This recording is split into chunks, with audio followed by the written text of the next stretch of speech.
JDCat26 here, just your tips, repairs, and hobbies, and we're going to coat this with a base coat of white, and I'll show you what it looks like afterwards.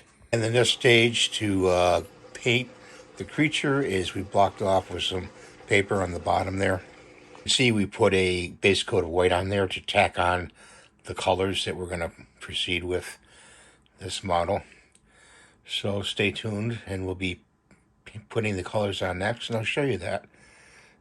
Now we got the lagoon part painted in the sun. We are all done with the paint job. I hope you enjoyed this video.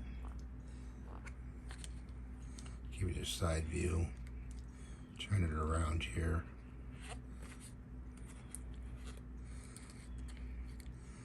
So thanks for watching. Have a great day. Please rate and subscribe. Give me the thumbs up. And we'll see you in the next video. Bye for now. God bless you all.